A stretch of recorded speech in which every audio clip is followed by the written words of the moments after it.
Okay, so what if the profound secrets to lasting financial prosperity weren't some brand new cutting edge algorithm? Right, or some hidden complex offshore thing. Exactly. What if instead the wisdom that helped build one of the most magnificent, enduring cities in all of history Babylon. could still fill your purse abundantly right here in our modern, pretty complex world? That's the compelling idea, isn't it? It really is.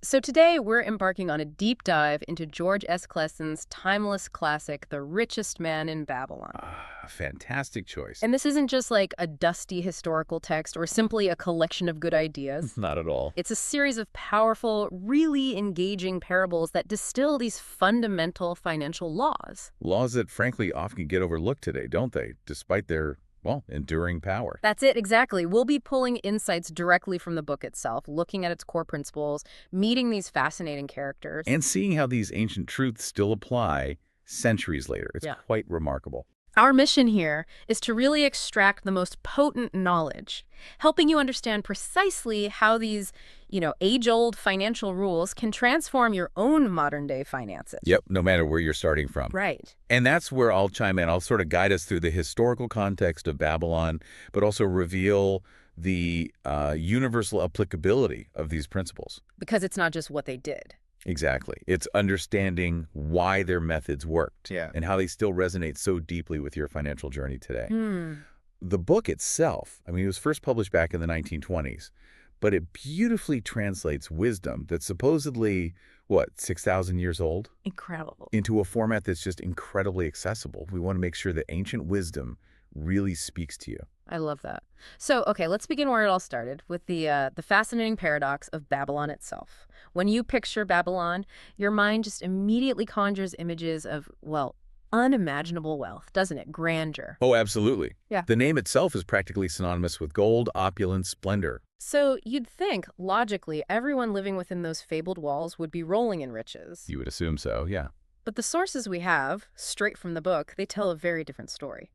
We meet citizens like Bansier, the skilled chariot builder, Right. and Cobby, the gifted musician.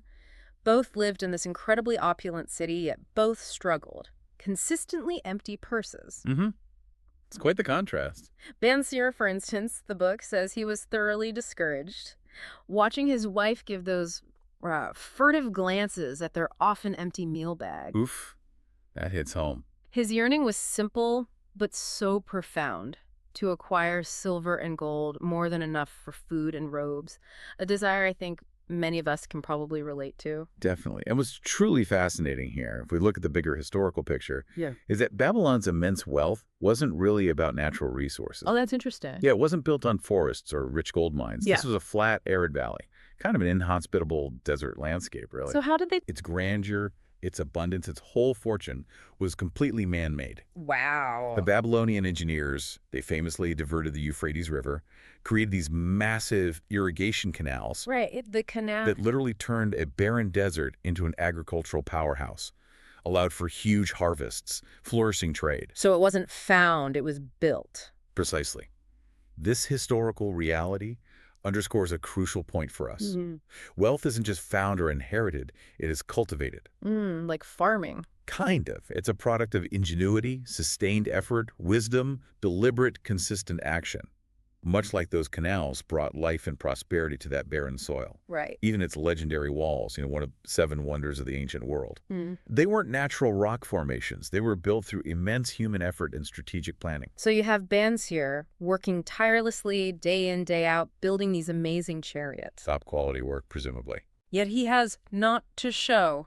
And his friend, Cobby, the musician, he's caught in a similar struggle, always scheming just to keep his family fed, dreaming of a better lyre, but never quite able to afford it. They both realize they're riding in the same boat, as the book puts it. Yeah, trapped in that relentless cycle.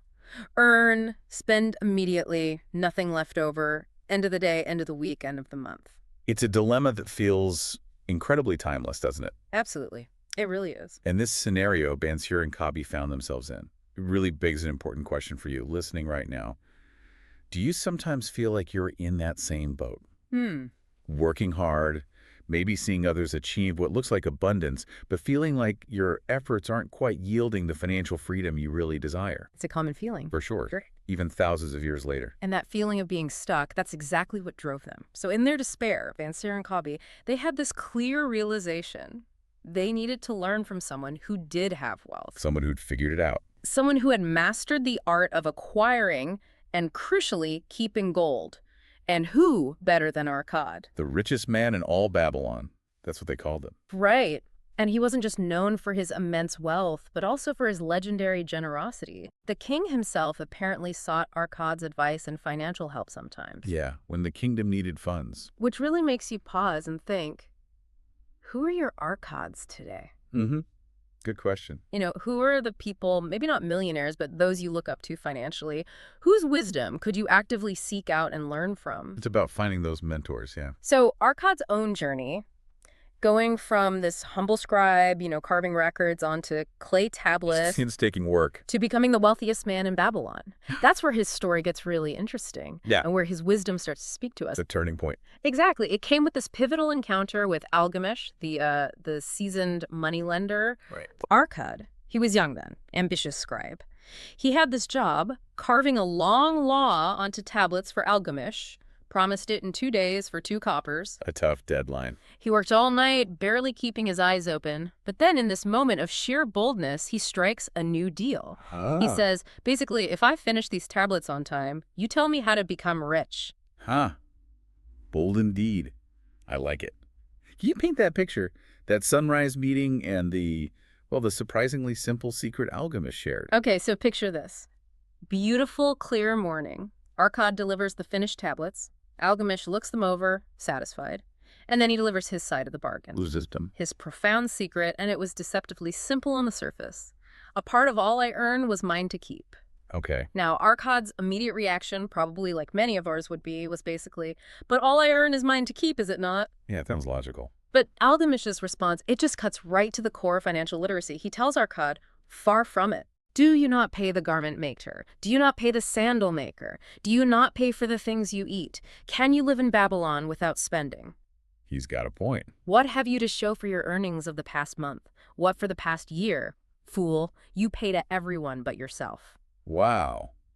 That's blunt, but powerful. Isn't it?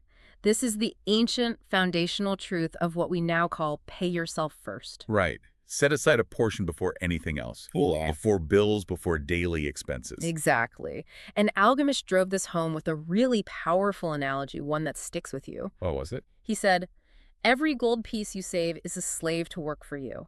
Every copper it earns is its child that also can earn for you. Ooh, I like that imagery. Slaves and their children all working for you. If you would become wealthy, then what you save must earn, and its children must earn. That all may help to give to you the abundance you crave. It's such a vivid picture, isn't it? Your money literally working for you, tirelessly, multiplying itself. It's so powerful. So it's not just saving, that's just step one. Right. It's putting that saving to work, letting it multiply. It's the seed analogy for wealth. Hmm. You plant it soon, nourish it consistently with more savings, let it grow into a mighty tree. Mm-hmm. And Arkad, he actually started by literally hiding 1/10 of his earnings every time he got paid. Just physically separating it. Yes. And here's the really insightful part, something modern behavioral economists might call like pre-commitment or mental accounting. Okay. He found that, strange as it may seem, I was no shorter of funds than before. I noticed little difference as I managed to get along without it. Huh. So taking out that 10th didn't actually make him feel poor day to day. Apparently not. This initial discipline, this self-payment, was the absolute cornerstone of his eventual fortune. It's almost like by treating that 1/10 as, already spent on your future self. You rewire your brain a bit. Exactly. You make the remaining 9/10 feel like your full budget. It really does feel like money comes easier because you've built a system that prioritizes your wealth from the start. Instead of just hoping there's something left over at the end. Right. That's the key difference. So Arkad didn't just keep this wisdom to himself. It became like a public good. Which is fantastic. The book tells how King Sargon, after winning battles and returning to Babylon, he noticed a big problem. Even with all the city's wealth. Yeah. Despite the city's overall immense wealth, all the gold poured into grand improvements. Most of its citizens still had lean purses. Interesting. So the wealth wasn't trickling down effectively. Exactly. The king was baffled. He couldn't understand why all that gold had just filtered through the fingers of most of our people as quickly as the goat's milk goes through the strainer. That's a vivid image. He realized a city couldn't truly last or be wealthy if only a few people held all the gold. So he commissioned Arcad. To teach the people. Yep, to teach them how to accumulate it. Make Babylon a city of many wealthy men, not just a few. That really highlights the huge societal benefit of widespread financial literacy, doesn't it? King Sargon got it. Enduring prosperity, a strong middle class, not just concentrated wealth, that was key to Babylon's lasting glory and stability. And Arcad, even though he was getting older, he readily accepted this great cause, promised to teach his 7 cures to 100 men first. Who would then teach others? Exactly. Spread the knowledge across the city. It wasn't about handouts. It was about empowering every worthy subject with the knowledge to build their own fortune. That which one man knows can be taught to others. Precisely. Arcad said that. It sets the stage perfectly for the incredibly practical, actionable advice that follows. Advice that remains shockingly relevant today. Okay, let's dive into these 7 cures for a lean purse, because this is where, the rubber really meets the road. Let's do it. The first cure, we've touched on it, but it's so critical, it bears repeating and maybe expanding on. Start thy purse to fattening. Right, this is the bedrock. For every 10 coins thou placest within thy purse, take out for use but 9. Consistent self-payment. And he uses that brilliant, simple analogy. The egg basket. Yeah.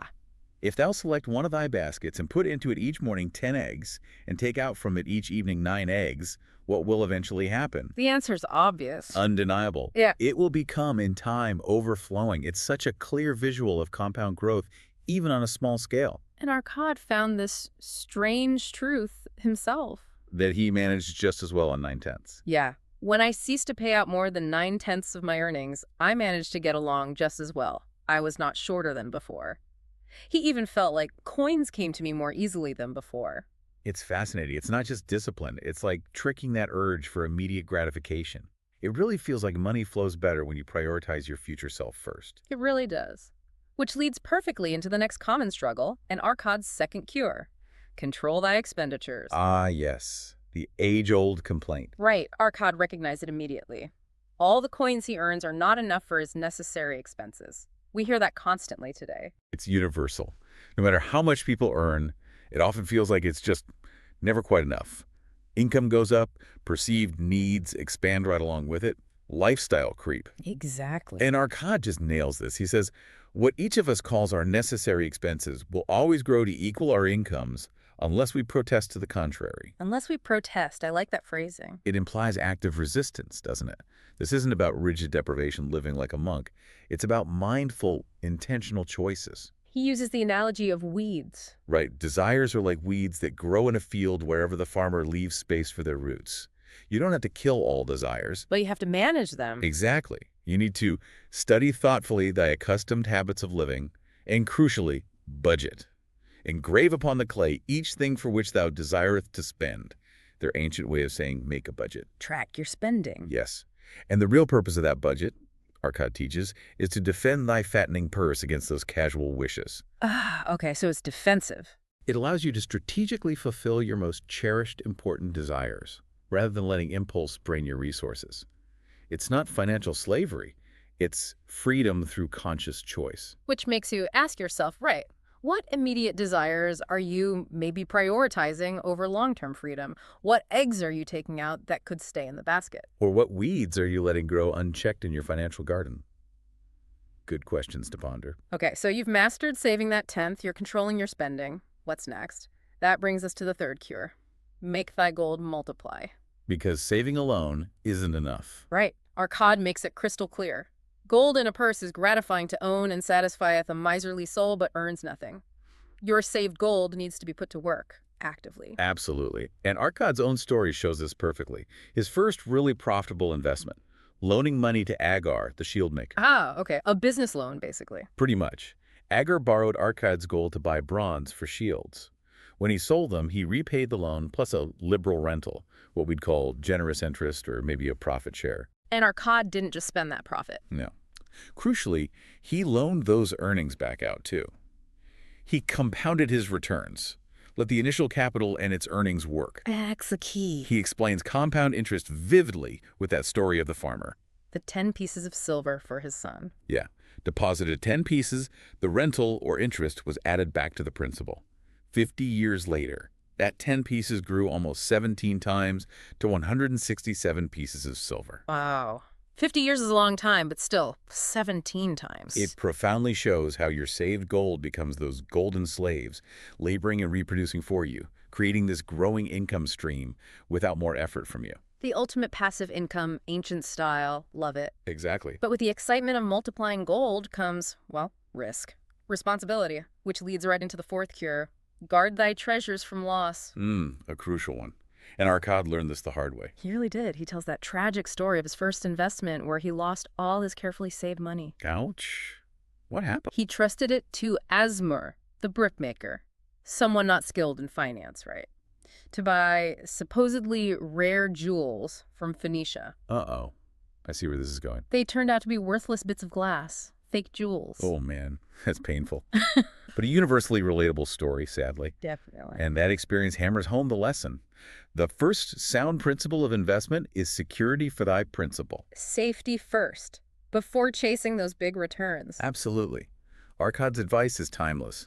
Be not misled by thine own romantic desires to make wealth rapidly. Don't let greed blind you. And critically. Better by far to consult the wisdom of those experienced in handling money for profit.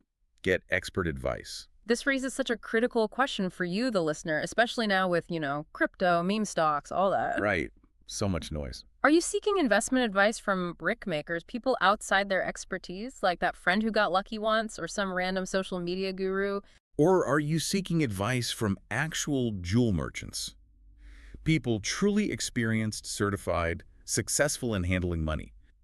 Like a diversified fund manager, a trusted financial advisor. The principle holds true, whether it's ancient jewels or modern digital assets. Due diligence, seeking legitimate expertise, not relying on hype or inexperience. That's the core message. Okay, now for the fifth cure. Make of thy dwelling a profitable investment. Home ownership. A cornerstone of wealth building for many. Arcad really stressed its importance. He highlighted the benefits. The pride, the security of owning your own place. Yeah, a sense of belonging. It significantly reduced cost of living compared to renting, which frees up more cash flow for other things. It makes sense, paying yourself instead of a landlord. And, of course, the potential for the property itself to increase in value over time. An appreciating asset, ideally. And historically, it's fascinating. The book mentions Babylon's king actually widely extended the walls of Babylon, specifically so there was much land unused that could be bought at sums most reasonable. So they actively tried to make it affordable. Seems like it. A conscious civic effort. Plus, moneylenders like Mathon gladly consider the desires of men who seek homes and land. They'd lend if you could show a reasonable portion of the necessary sum. So it wasn't just a dream, it was facilitated. An accessible path for ordinary citizens to build wealth and stability. Exactly, turning rent payments into equity. Thus come many blessings to the man who owneth his own house, as the text says. It's fundamental, hasn't really changed. Next up, the sixth cure. Ensure a future income, planning ahead. Yeah, Arcad wisely points out, time marches on. You need to provide for that period when you're no longer young, or if you're not around to comfort and support your family. The long game. He talks about different methods. Burying treasure, not recommended. Thieves are always a risk. Still true today with cash under the mattress, right? Right. Buying useful land or houses, good option if wisely chosen, like we just discussed. But he particularly emphasizes making regular deposits with a moneylender. He tells that story of Ansan, the sandal maker. Oh yeah, the small weekly deposits. Just 2 pieces of silver each week for 8 years. But those small, consistent deposits, plus their rental or interest, it grew substantially. to 1,040 pieces of silver. A really worthy competence, enough to support him comfortably in old age. It shows the power of consistency over time. Absolutely. And Arcad even had this amazingly prophetic thought about future insurance plans. Really? Yeah. He envisioned a system whereby many men pay in but a trifling sum regularly, the aggregate making a handsome sum for the family of each member who passeth to the beyond. Basically describing modern life insurance. Wow, that's foresight. It definitely encourages you, the listener, to think about your own long-term security. What financial walls are you building? Are you exploring modern tools like retirement accounts, life insurance, disability insurance, protecting that future earning potential? Crucial stuff. And finally, Arcad calls this one of the most vital remedies, the seventh cure. Increase thy ability to earn. This is the proactive one, not just managing money, but making more of it. And it's not magic. It's about deliberate self-improvement. He emphasizes preceding accomplishment must be desire. Thy desires must be strong and definite, not just vague wishing. You need a tangible desire, something concrete. Backed by strength of purpose. And that strength of purpose, he says, trained you to achieve bigger goals later. Arcad's own path shows this perfectly. Started as a humble scribe earning a few coppers. But he decided to be the best, exceeded by none. He put in more effort, more concentration, more persistence, became so skilled that few men could carve more tablets in a day than him. And his increased skill was rewarded with reasonable promptness. More skill, more value, more pay. It's a timeless call, isn't it? Continuous self-improvement. Learn more of his craft, seek new skills, stay at the front rank of progress. Become more valuable in whatever you do. Yeah. In our world, that means continuous learning, getting certifications, networking, maybe even side hustles in the gig economy. Right. And he also includes things like paying debts promptly, taking care of your family, making a will, having compassion. How does that fit in? These acts build self-respect and confidence. And that self-respect, that inner strength, profoundly enhances your ability to earn and attract opportunities. It's all connected. Okay, so this ancient wisdom keeps revealing these profound truths. Now let's look at how these principles play out in real life, starting with a fascinating take on luck. The goddess of good luck. Exactly. Lots of people back then, and still today, think luck is purely chance, stumbling on a lost purse of gold or hitting the jackpot. Winning the lottery, yeah. But Arcad pretty much debunks that idea, doesn't he? Oh, completely. He points out, like, at the gaming tables, the chances of profit are always against the player and always in favor of the gamekeeper. The house always wins. Basically, yeah. The game is so arranged that it will always favor the keeper. He gives an example of a dice game where you have 5 chances to lose for every 1 chance to win. The house keeps a fifth of all bets. Not great odds. And he questions if money gotten that way really brings permanent value. He sees the goddess of good luck differently. Yeah. He says, "To me, she is a goddess of love and dignity, whose pleasure is to aid those who are in need and to reward those who are deserving." Okay, so it's earned. That's the implication. Yeah. His powerful conclusion is a real mind shift. Good luck can be enticed by accepting opportunity. Enticed. I like that. And even more directly, men of action please her best. Wow. It really encourages you, the listener, to think. Were there moments when opportunity knocked, but maybe you hesitated? Felt it was too much work? Just let it pass by. It's a strong call to action. Be proactive. Don't wait for luck. Create the conditions for it. That's profound. Opportunity isn't just handed out. You actively attract it through effort and action. Okay, let's pivot to lending and borrowing. Some really nuanced wisdom here shown through Mathon, the gold lender, and Rodin, the spear maker. Right. Rodin gets this sudden windfall, 50 pieces of gold from the king. Nice problem to have. But, as often happens, suddenly everyone wants a piece of it. His sister especially is pushing him hard to lend it to her husband, Airman, for some merchant business idea. High pressure situation. Rodin is much perplexed, understandably. So he wisely seeks out Mathon, the experienced gold lender. Smart move. And Mathon is just this fount of experience. He has his token chest. A literal chest. Yeah, containing little tokens representing every loan he'd ever made. Yeah. A physical record of lessons learned, good and bad. It holds so many valuable lessons. Like what? First, he tells Rodin the parable of the ox and the ass. The ass tricks the ox into faking sick to get a day off. Uh-oh. Only for the ass himself to end up hitched to the plow instead. Backfired. Okay, so the moral is... If you desire to help thy friend, do so in a way that will not bring thy friend's burdens upon thyself. Oof, that hits hard. It makes you think, listener. How often have you, maybe with the best intentions, learned that lesson the hard way? Co-signing a loan. Lending money you couldn't afford to lose. Yeah. Taking on someone else's financial mess only to regret it. It's a timeless warning against enabling bad financial habits. Absolutely. Then Mathon categorizes loans based on his real-world experience. Super practical stuff. Okay, break it down. He outlines 3 main types. The safest loans, to people whose existing possessions are of more value than the one they desire. So, loans backed by solid collateral, land, jewels, something valuable that can be sold if needed. Exactly. Yeah. Based on property, robust, second class, loans to people with capacity to earn. People with jobs, skills, consistent income, like Rodin himself. Right. These loans are based on human effort, on the reliability of their work. But then he warns about the riskiest ones. Let me guess. People with neither property nor income. Bingo. Loans to those with neither property nor assured earning capacity. Uh-huh. He shares horror stories from his token chest. Examples. A bronze neck piece from a husband whose lavish spending ruined him, couldn't repay a loan for fancy living. A heavy gold bracelet from a woman who borrowed for an inexperienced boy who lost it all in fantastic plans. Get-rich-quick schemes again. Clearly, Oh. a warning sign. So Mathan's advice to Rodin is basically, Clear, concise, timeless. Prioritize safety first. Better a little caution than a great regret. Then focus on the potential earnings. Great friends. He tells Rodin. Avoid those fantastic plans of impractical men.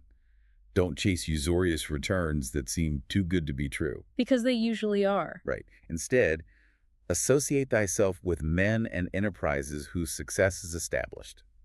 Let your money earn liberally under their skillful use and be guarded safely by their wisdom and experience. So it's not just about making money, it's about protecting what you have. Due diligence, common sense, still totally relevant. Couldn't agree more. Okay, speaking of protection, the book shifts focus to those legendary walls of Babylon, a really powerful metaphor for security. It really is.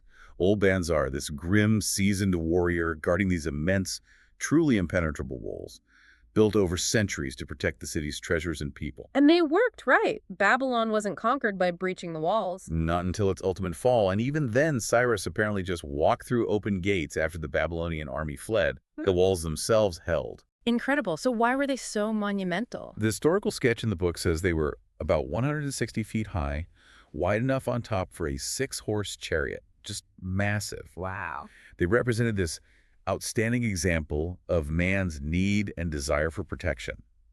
Babylon, the text notes, could not afford to be otherwise. And connecting that to modern life. The principle resonates deeply. Think about the impregnable walls of insurance, health, life, disability, property, secure savings accounts, dependable, diversified investments. These are our modern walls. They guard us against the unexpected tragedies that can hit anyone. The book's reminder is stark and timeless. We cannot afford to be without adequate protection. It's about building layers of security around your financial future, just like Babylon built its physical walls, a vital principle. Absolutely essential. But what if you're already in trouble, like deep in debt? The story of Dabasir, the camel trader, is incredibly inspiring here, offers a real roadmap. Yeah, we first meet Tarkad, a debtor desperately avoiding Dabasir. And the irony is, Dabasir himself used to be a slave because of his own debts. exactly, he openly shares his own story. How he went from respected saddle maker to robber, then slave, all because he spent more than he earns, indulged his whims for fine raiment. Oof. A cautionary tale. He says he was seeing the world through a colored stone and did not realize to what degradation I had fallen. It's a stark warning about that slippery slope of uncontrolled spending and debt, how it slowly erodes freedom and self-respect. Then comes his turning point, that colored stone moment. Right. Enslaved, suffering in the desert, rock bottom. He asks himself, have I the soul of a slave or the soul of a free man? Powerful question. In that moment of clarity, he says, all the world seemed to be of a different color, as though I had been looking at it through a colored stone which had suddenly been removed. He sees the true values in life. And makes a resolution. An unshakable one. I would go back to Babylon and face every man to whom I owed an unpaid debt, reclaim his honor, become a man respected in Babylon. It's an incredible testament to self-honesty and sheer determination. And it wasn't just a mindset shift. It led to a brilliantly practical financial plan. We learn about it from the clay tablets from Babylon. Actual ancient tablets detailing his plan. Amazingly, yes, found in modern excavations. They detailed Dabasir's exact plan to get out of debt into means and self-respect. A real ancient blueprint for financial recovery. What did it involve? 3 clear purposes engraved on clay. 1/10 for future prosperity. 1/10 of all I earn shall be set aside as my own to keep. Arcade's first cure, even when deeply in debt. Exactly. Shows its universality. Pay your future self first, no matter what. 7/10 for living expenses. Strictly controlled for home, clothes to wear, and food to eat. with a bit extra to spend, but never more than that 7/10. No buying on credit. So budgeting as a framework, not total deprivation. The ancient 70-30 rule, almost. Pretty much. And third, 2/10 for debt repayment, divided honorably and fairly among those who have trusted me and to whom I am indebted. Systematically paying it down. Included a detailed list of creditors, amounts owed, accountability, respect for his obligations, a very intentional approach, ensuring consistent progress. What's truly incredible is this actually worked for someone recently, right? Yes. Professor Alfred H. Shrewsbury from Nottingham University. After translating these exact tablets, he was in his own desperate straits financially. And he used Debussier's 5,000-year-old plan? Applied it directly. Yeah. Managed to get out of debt and build savings. He even got his creditors to agree to the pro rata payment plan. Found his life financially even better than before. That's amazing. It's powerful proof that these ancient laws just work. No matter how deep the hole, a clear, consistent plan based on these principles can get you out. Debussier's ultimate lesson, summed up as where the determination is, the way can be found, is just so inspiring. And true. His commitment to regaining self-respect, systematically paying debts. It took him from slavery to being an honorable man among men, a respected camel trader. It really inspires you, listener, to ask, what are you determined to change? The path might seem tough, maybe overwhelming. But as Debussy shows, true determination. It opens the way to incredible transformation. This journey through Babylon just keeps revealing these deep truths. And one of the most powerful, maybe sometimes overlooked, is in the story of Shahrunada and Hadan Gula, often called the luckiest man in Babylon. Hadan Gula inherits a lot, but he has this really disdainful view of work, thinks it's made for slaves. His philosophy is basically, spend the money as fast as it comes in, avoid effort. While maybe extreme, you can see echoes of that mindset today, right? Yeah. That desire for instant gratification without the work. Definitely. But Shahrunada offers a stark contrast. He's a former slave himself, endured brutal conditions building Babylon's walls. He knows the value of effort firsthand. He remembers fellow slaves, like Zabato, who always shirked work, complained constantly, a pirate who was bitter, rebellious. But he also remembers Megiddo. Even chained up, laboring, Megiddo emphasized the value of work itself. Said, work, well done, does good to the man who does it. It makes him a better man. It builds character, not just results. Shahrunada knows this. His willingness to work hard, exceed expectations, even as a slave, that's what enabled his escape and eventually led to his prosperous partnership with Hadan Gula's grandfather, Arad Gula. So work wasn't just about earning. It was about building skill, building character, creating opportunity. Exactly. Shahrunada points out how Arad Gula's own huge success, his network, his honors, it all stemmed fundamentally from his diligent, purposeful work. Hadan Gula's eventual realization is really powerful. He literally sheds his jeweled baubles. Symbolizing his new understanding, that true worth, lasting prosperity, genuine respect, they aren't inherited or found. They're painstakingly cultivated through consistent diligence, skill, purposeful effort. This story really challenges you, listener, to rethink your relationship with work. Is it just a chore, something to endure? Or can you see it as a path to self-improvement, increased earning ability, a more fulfilling life, finding dignity in the effort itself? It's a powerful perspective shift. And then, as like a concentrated code of all this wisdom, we get Arkad's most vital teachings summarized, the 5 laws of gold. Ah, yes. Revealed through the story of Nomasir, Arkad's son. Who initially squandered his inheritance. Classic tale. Easy come, easy go. But through painful experience and returning to his father's teachings, Nomasir learned to live by these laws, regained his fortune, proved their practical value. Nomasir calls them of greater value than gold itself, because they teach you how to get and keep gold, which is way more valuable than just having gold handed to you. Okay, let's run through them quickly. They really distill everything into actionable wisdom, principles that speak across millennia. First law. The first law of gold. Gold cometh gladly and increasing quantity to any man who will put by not less than 1/10 of his earnings to create an estate for his future and that of his family. Pay yourself first. Again, the foundation.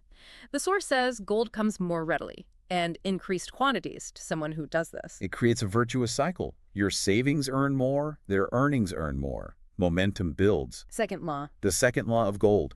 Gold laboreth diligently and contentedly for the wise owner who finds for it profitable employment, multiplying even as the flocks of the field. Making your money work. Gold is a willing worker, eager to multiply if you give it good opportunities. Wise investing, compound growth, making money your partner. Third law. The third law of gold.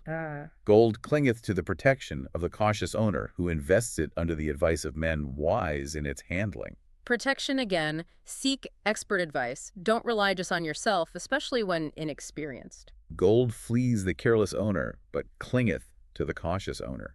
This is where that trusted financial advisor, someone who's seen market cycles, is invaluable. Fourth law. The fourth law of gold. Gold slippeth away from the man who invests it in businesses or purposes with which he is not familiar, or which are not approved by those skilled in its keep. Don't jump into things you don't understand, or things not vetted by knowledgeable people. Inexperience plus excitement about quick gains often leads to losing your hard-earned money. It's the ancient do your homework rule. And the fifth law? The fifth law of gold. Gold flees the man who would force it to impossible earnings, or who followeth the alluring advice of tricksters and schemers, or who trusts it to his own inexperience and romantic desires in investment. The ultimate caution against get-rich-quick schemes, fantastical promises, letting emotion or wishful thinking drive financial decisions. Listen to the wise people who know the risks that lurk behind every plan to make great wealth suddenly. Avoid that siren song of guaranteed, unrealistic returns. So looking back at Babylon, the city with no natural resources, hot, arid valley. It didn't just stumble into wealth. It built its prosperity, endured for thousands of years. How? Through engineering marvels, yes. A strong system of justice, yes.